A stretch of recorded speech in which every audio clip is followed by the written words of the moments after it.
फटाफट जवाब देने में। सो कहता है based on understanding of the poem state whether the following statements are true or false, also rectify the false statement, मतलब करेक्शन भी करना है। कहता है the poem highlights the skill work of craft persons. आपके पास में पोएम जो है वो हमें बताती है जो आपके पास क्राफ्ट पर्सन्स हैं, स्किल लेबर्स हैं, उनके बारे में। Is it correct? True, very good, true. The poet shares that musicians express emotions through their instruments. Poet कहता है कि जितने भी हमारे पास musicians होते हैं ये अपने क्या कहते हैं इमोशंस को अपने इंस्ट्रूमेंट्स के थ्रू, मतलब जो बजा रहे हैं म्यूजिक उसके थ्रू बताते हैं। Is it correct? क्यों? सो आर म्यूजिशियंस नॉट आर्टिशियंस?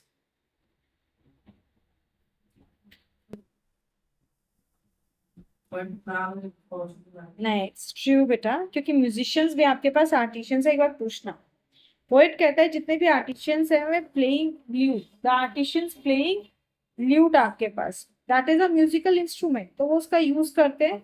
बाकी मैं भी एक बार चेक कर लूंगी इफ म्यूजिशियंस एंड आर्टिशियंस में कोई डिफरेंस है क्या। और जहां तक मुझे है कि musicians are also artisans.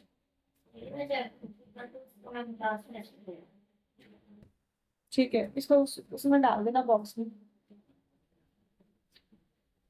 Charging में लगा हुआ है। The carpenters in the poem are admired for their logical work. True or false? True. क्यों? क्योंकि वो कहता है कि भाई वो अपना बड़ा मैथमेटिकल प्रिसाइजेशन से काम करते हैं, एक एक चीज को मेजर करते हैं minutely. The electricians in the poem are recognized for their crucial role in lightening up lives. True. Poet कहता है कि जो इलेक्ट्रिशियंस है वो बहुत ही वाइटल रोल प्ले करते हैं क्योंकि वो लोगों की लाइफ को ब्राइटन कर रहे हैं विद लाइट। वो शॉर्ट सर्किट्स को, वायरिंग्स को चेंज करते हैं जिससे कि वो प्रॉपर इलेक्ट्रिक कनेक्शंस को स्टैब्लिश कर पाते हैं। Fifth, the poem pays homage to shoe makers who manufacture quality footwear. True. कहते हैं कि वो क्वालिटी फुटवेयर बनाते हैं आपके पास में क्योंकि उनको पता है कि उनके जूते पहन के लोगों ने चलना है, जंप करना है, अपनी वेरियस एक्टिविटीज को परफॉर्म करना। The poem celebrates the patriotism of the people of Bharat.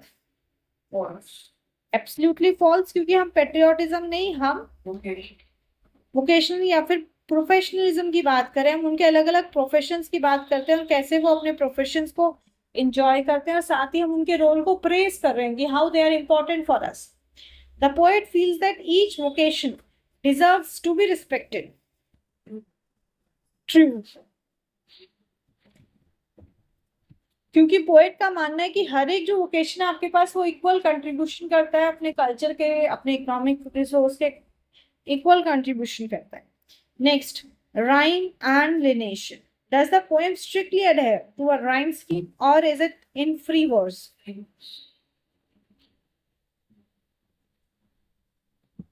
Free verse. ठीक है,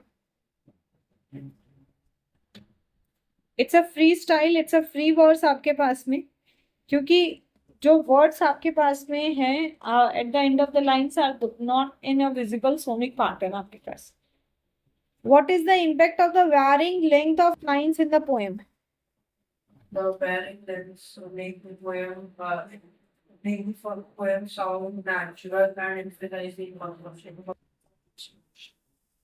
Natural or? Emphasize the importance of each vocation. Okay, and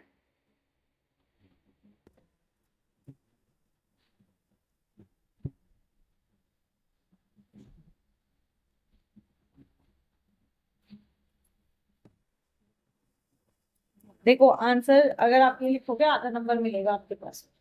कहते हैं what is the impact of varying length of lines? Length of lines, ठीक है, importance को बता रहे हैं। अगर इंपॉर्टेंस की बात है तो इंपॉर्टेंस तो इक्वल है, हर एक काम की अपनी इक्वल इंपॉर्टेंस है। अगर शू मेकर्स हड़ताल पे आ जाए क्या होगा? आपके पास पहनने को जूते वगैरह कुछ नहीं होंगे। ऐसा तो नहीं होगा लकड़ी के खड़ाऊ पहन के चलेंगे, no, not everyone can't wear that. And आज के टाइम पे तो नहीं पहन सकते, बिल्कुल चेंजिंग एटमॉस्फेयर है, सब कुछ है आपके पास, तो नहीं हो सकता आपके पास में। So we won't say importance. Importance इससे पिछले में ही हमने किया कि वो बता रहा है कि सभी इक्वली इंपॉर्टेंट है। अगर इक्वली है तो लेंथ डिफरेंट क्यों है, सबकी लेंथ बराबर होनी चाहिए ना, फिर तो डिस्क्रिमिनेशन हो गया। No, it shows the diversity. हर एक जो वेकेशन है आपके पास, हर एक जो प्रोफेशन है, हर एक जो आर्टिशियन है आपके पास में, उसका डाइवर्सिटी दिखा रहा है आपके पास कि वो कितना वेरिएंट है आपके पास। डाइवर्सिटी, कोई इंटेलेक्चुअल है, कोई हार्ड वर्क से रिलेटेड है आपके पास में, कोई टाइम कंज्यूमिंग है। तो ये जो डिफरेंट लेंथ्स ऑफ लाइन है आपके पास में, ये हमारे पास बता रहा है कि भाई अलग अलग तरह के टास्क परफॉर्म किए जाते हैं। कुछ ऐसे टास्क होते हैं जो टाइम डिमांडिंग होते हैं, भाई जिनको ज्यादा टाइम देना होता है हमें, मीन स्लोली काम करते हैं आपके पास में, धीरे धीरे आप देखोगे वो होगा। वहीं पे कुछ ऐसे होते हैं जो शॉर्ट होते हैं, क्विक होते हैं, जिनका रिजल्ट आपको जल्दी निकल जाता है। तो इसलिए इनका इरेगुलर स्टाइल है आपके पास में। तो ये जो रियल आपके पास में कन्वर्सेशन है, ये एम्फोसाइज कर रहा है आपके पास में कि हर एक इंडिविजुअल अपना कुछ ना कुछ कंट्रीब्यूशन तो दे रहा है, but this contribution is not same but equally important. It is distinct from each other, एक दूसरे से अलग है, पर ऐसा नहीं है कि एक के बिना दूसरा काम कर सकते। समझ में आई बात? दोबारा से इसको सही करके लिखना। Next, what is the pattern in the structure of most lines in the poem? The pattern, the pattern and structure of most lines of the poem is the words which allows the poet to express ideas freely and celebrate the diversity of ideas. आप चले गए line के बारे में, starting की बात हो रही है। हर एक लाइन के स्टार्टिंग में the craft person, the carpenter, the boatman, the shoe maker, इस तरह से लाइन है आपके पास में। तो हर एक लाइन जो आपके पास में है वो क्या बता रही, वो बता रही है इंडिविजुअल क्या कर रहा है। हर एक लाइन क्या बता रही है, इंडिविजुअल का काम बता रही है, उसका आर्ट बता रही है, उसकी डूइंग बता रही है कि what individual is doing, what he is making. साथ ही वो उसके इमोशन बता रही है उस काम के तरफ कि शू मेकर बड़ी तल्लीनता के साथ काम कर रहा है, प्रिसाइजेशन के साथ कारपेंटर काम कर रहा है। तो वो उनके इमोशंस बता रहे हैं, emotion towards their work, emotions towards their work, अपने काम की तरफ जो इमोशन है, इनका जो जॉय, पैशन है, डेडिकेशन है, उसको बता रहे। That is each line is giving special recognition to each work. समझ में आ गई बात? Next, speaker who appears to be the sorry, to be the speaker, and what is her role here? The speaker appears to be anonymous and Anonymous observer, anonymous हम जैसा person नहीं, observer आपके पास में, जिसने देखा है कि जो कारपेंटर है वो 4 बार टेप से मेजरमेंट कर रहा है, फिर पेंसिल से निशान लगा रहा है, फिर कट कर। So it is an anonymous person, but an anonymous observer who is a keen observer, taking note, point to each and every small thing. समझ में आई बात? नेक्स्ट, टोन एंड मूड आपके पास में आपको बताना है। Okay, the tone is sorry, dash and dash, depicting a sense of admiration and respect for the artisans and craft persons. कैसी टोन है? reverential and celebrating. हाँ जी, sorry, come again. Reverential and celebrating. What does it mean? Celebrating means that that the poet celebrates the vocation of craftsperson and artisans, and reverential means that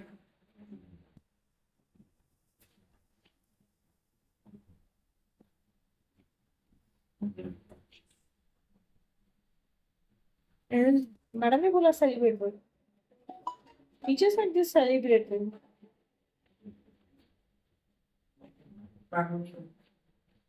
Okay, but it doesn't goes with reverential आपके पास। Reverential and celebratory आपके पास, कि वो हर एक को passionately, joyfully जो है वो admire कर रहा है आपके पास में, and at the same time जो डायनेमिक फैक्टर्स हैं उनको भी लिस्ट कर रहा है कि कैसे एक और दूसरे में आपको वेरिएशन देखें. There is a dash mood throughout the poem, capturing your vibrancy and richness of cultural traditions and skills. Joyful. Reverential का मतलब नहीं बताया. नहीं पता तो पूछते भी नहीं हो. It is an attitude of admirance. जैसे होता है ना कि आपने कुछ भी छोटा सा भी काम अच्छा किया and somebody from the crowd or somebody from your family or relative comes and taps on your back, शाबाश. That's reverential आपके पास में. That's it ना. आप शब्दों में भी ना बोलें तब भी आप जो है वो इशारों में आपके शब्द आप उसमें इमोशंस में शो कर रहे हैं. That very fond of that thing or very admirable thing you have done. Imagery क्या होता है आपके पास बताया है. एक लिटरेरी डिवाइस होता है जिसमें कि हम विविड पिक्चराइजेशन करते हैं लिंग्विस्टिक वे से. हम किसी चीज का मैंने बोला था बेटा समझा लो फिर बताओ. हम पिक्चराइजेशन करते हैं आपके पास में राइट. रीडर के माइंड में जो भी चीजें हैं आपके पास उनका पिक्चराइजेशन किया जाता है. जैसे the golden sun melts into the white sea. जैसे सूरज ढल रहा है तो उस चीज को पिक्चराइज किया गया है कि ऐसा लगा जैसे कि जो सूरज है वो पानी में पिघल गया आपके पास डूबता है. तो सेम चीज को हम कहते हैं imagery. Now select any two descriptions from the poem that evoke visual images. Yes. The delicious singing of the cook and the artisans with the lutes. Delicious singing of the cook is not that कि आपके पास में आप वो imagery थोड़ी ना हुआ. Imagery is the actual view. Delicious music melodious होता तो बात थी. डिलीशियस तो फूड होता है ना. दैट्स मेटाफर कि हम उसको अच्छे से बता रहे हैं बढ़ा चढ़ा के एक्सप्लेन कर रहे हैं. The boatman catching their nets from the ship. Exactly जो पिक्चर इस व्यू आपके पास में व्यू आ रहे हैं ना वो चीज. The boatman Gathering their nets from the ship. Yes एक चीज हो गई gathering their nets from the shore. और The artisans with lutes. हाँ जी The artisans with lutes each shading by ready motion. Again वही चीज आ गई. आर्टिशियंस विद ल्यूट्स आपके पास में. इट्स अबाउट म्यूजिशियंस और म्यूजिक चल जाएगा. वैसे बेस्ट आ जाएगा क्राफ्ट वुवन विद कलर्स. ठीक है. Next fill in the blanks with suitable phrases. The poem includes auditory imagery through mentions of artisans with lutes. Auditory imagery. अब अगेन चीज देखो इमेजरी के अलग अलग फॉर्म्स हैं आपके पास. ऑडिटरी इज जो आप सुनने के लिए यूज कर रहे हो. That is artisan with lutes dash and dash. बताओ. Painting by ready. हाँ जी Painting by ready.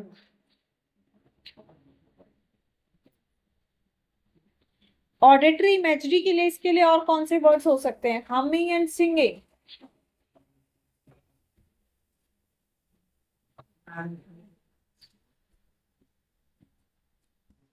दोबारा बताओ क्या लिखा है. Painting by ready motion.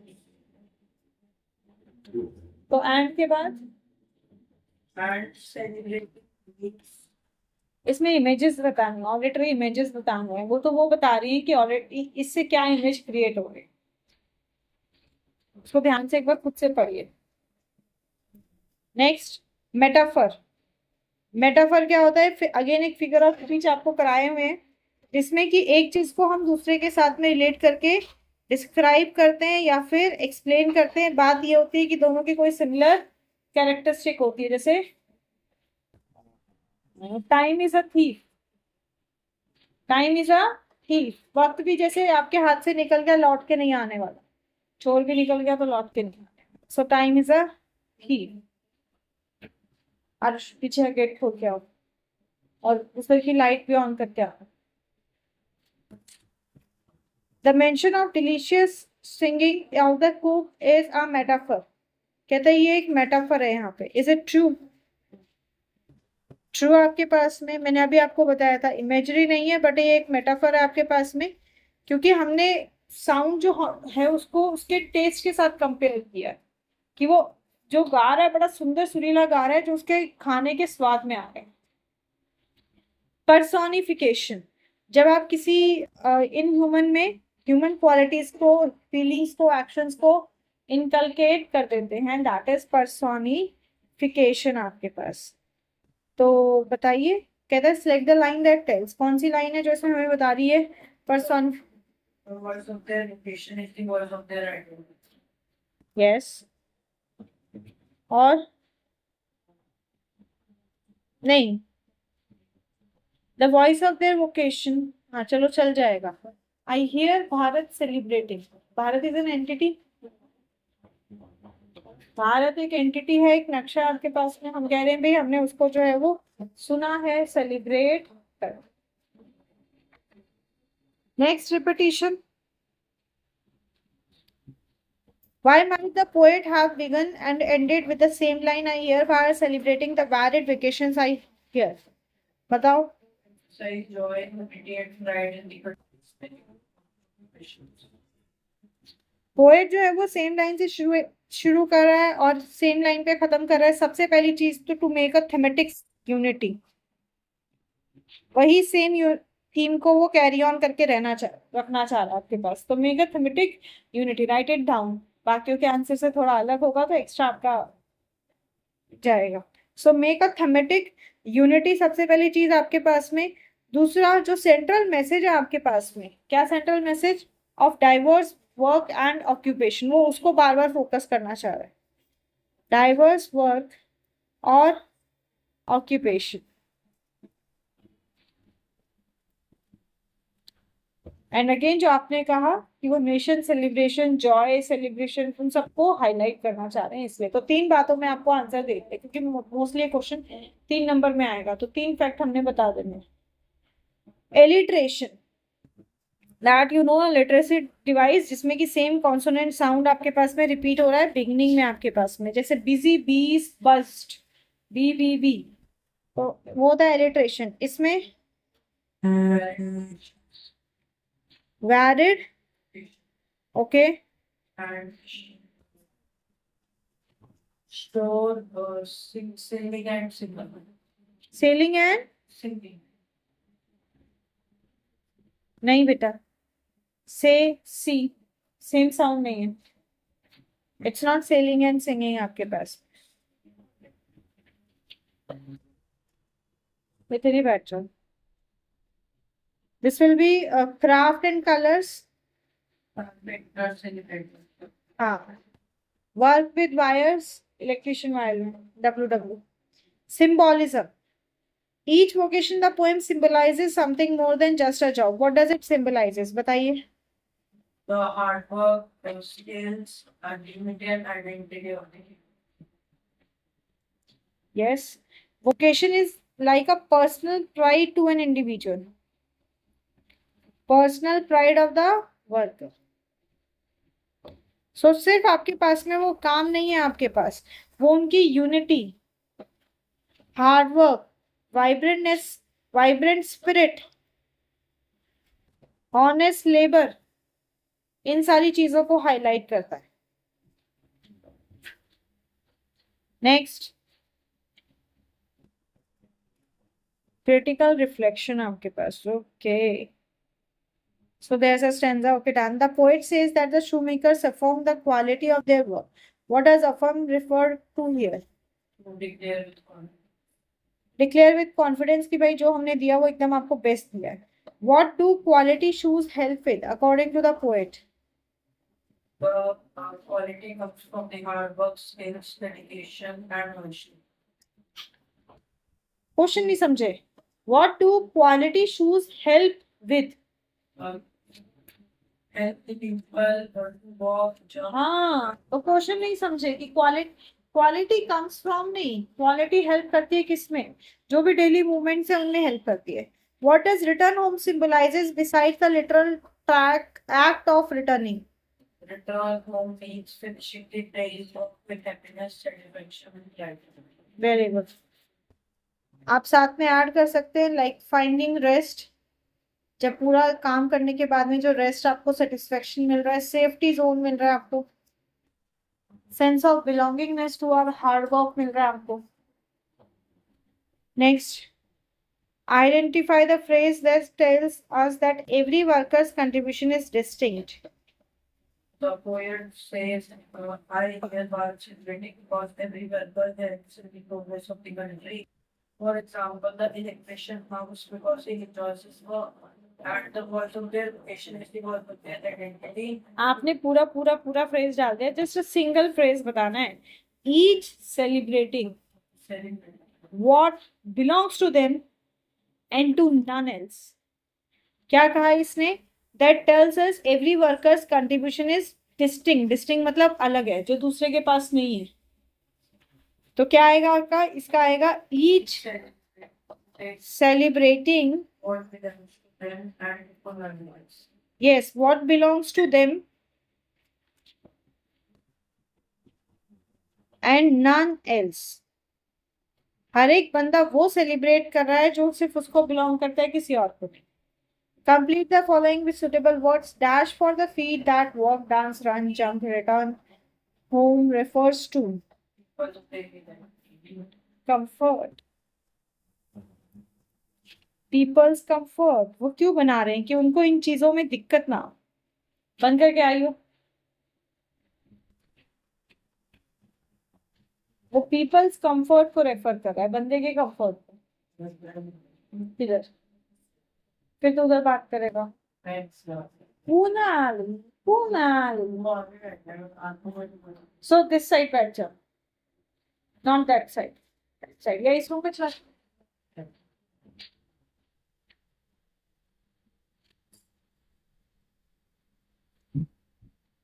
आप उधर बैठे हो. इंडिया को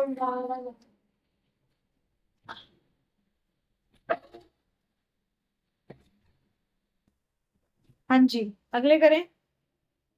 उसको करने से पहले हम आपसे पूछना चाहेंगे, are you getting late for your next class? Do you have a class? चलिए, कितने रहते हैं? Only 6. Should we complete this or in next class? Thanks, it's 5:09 start होती है. पहले घर जाएगा या सीधा जाएगा? ओके, चलो नेक्स्ट क्लास.